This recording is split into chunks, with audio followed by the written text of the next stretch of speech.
Take On Me by a-ha is one of the highlights of 80s pop music, but it's been given a new lease of life a few times by a few noticeable cover versions, not least from Morten Harknett himself. What a name. His acoustic version on the MTV Unplugged session and on the TV show The Voice, where he was dressed as a Viking, are both quite phenomenal and really show off his unique voice and this beautiful, wicked song.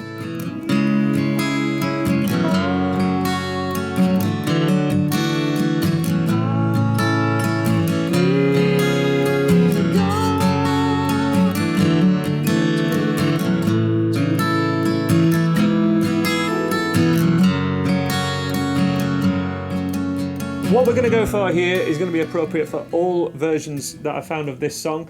We are going to have a capo second fret so that we're using kind of open chords in this song. So we're in the capo key of G, actual key of the song, A major.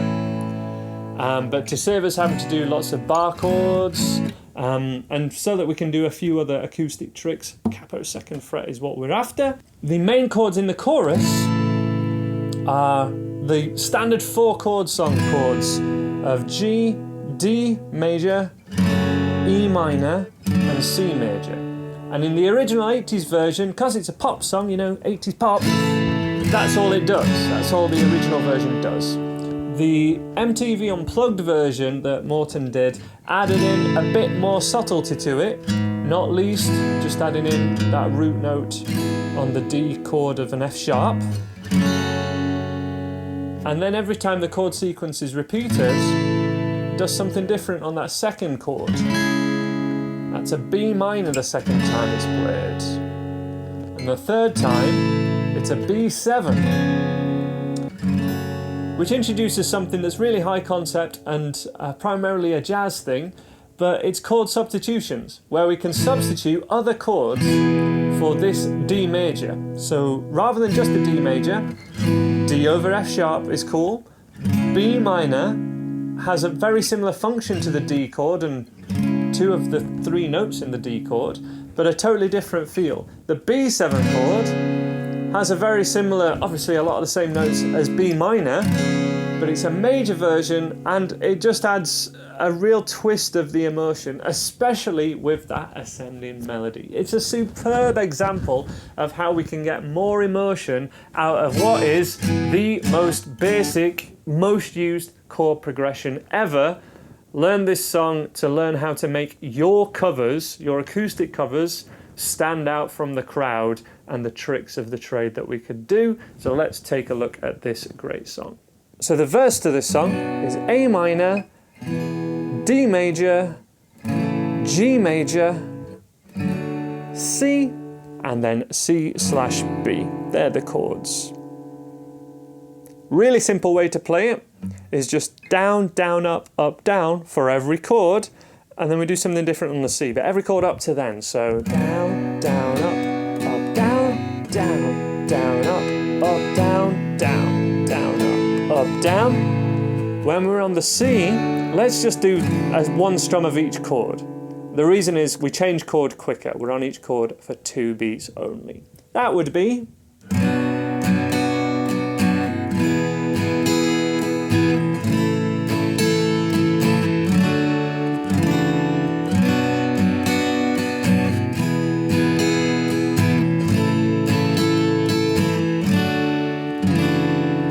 When that's something that you can do without too much difficulty, you want to be adding more single note picking and reducing this strumming pattern to only ever strumming 1 or 2 strings at a time by taking advantage of the fact that it sounds great if we do down strums on the thicker strings and up strums on the thinner strings, like this.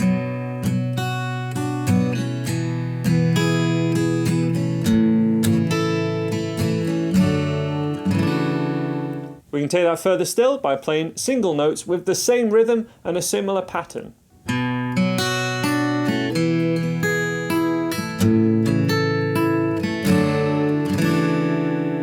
And then the one that I would recommend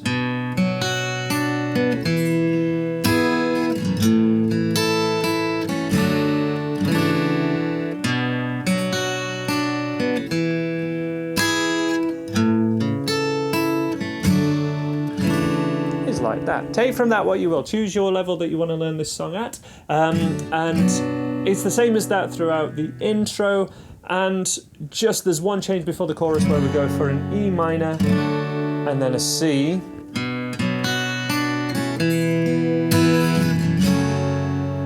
I'll be coming for your love, okay, on those lyrics, and I did. Great thing to add on the C, just strum it with the middle finger off, add a hammer on.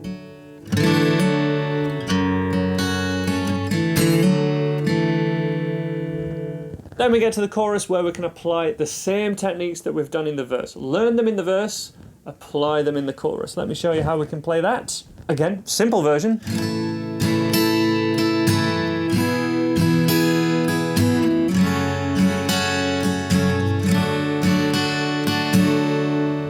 With the techniques that I just covered in those 3 steps in the verses, we can make it this.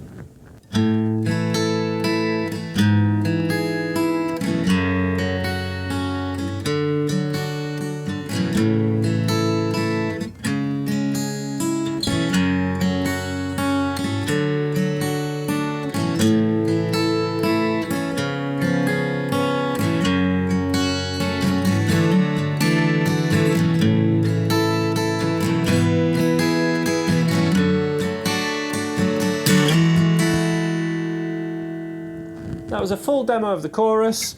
Again, same progression, we're just changing what that second chord is each time. First time through the progression, the second chord is a D, then it's a B minor, and then finally a B7. Now if you can't play the B minor bar chord, just go for basically the B7 without the first finger, and it's a B minor 7, major, minor, and that works really cool there.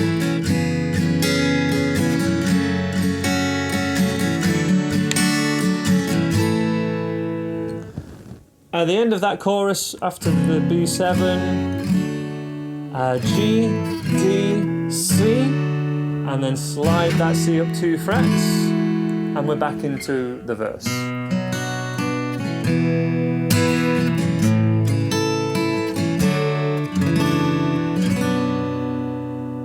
I highly recommend you have a go at playing along to that acoustic unplugged version from MTV Unplugged that's on YouTube. I'm going to show you how we can play that 80s melody now because it is so cool. It's a signature part of the song, and you know, back in the 80s this song would have not have been as big a hit without this melody. It's so cool.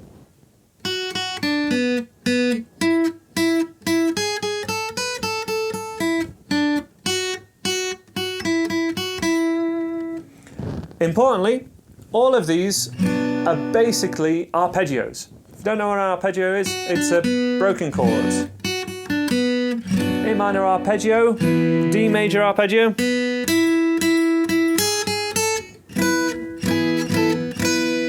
G major,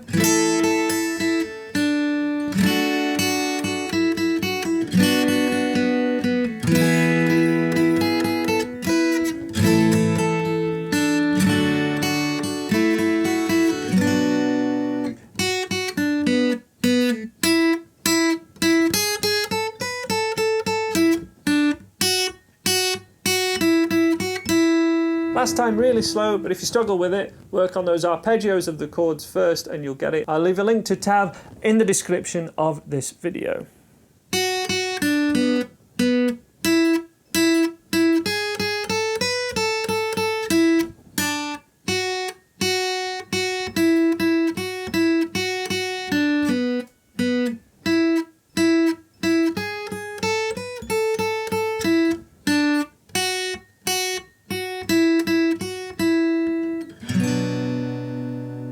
That's how to play Take On Me by a-ha. I will leave some helpful tutorials that I think you will like on the screen now, and I hope to see you in one of those videos which you can watch right now.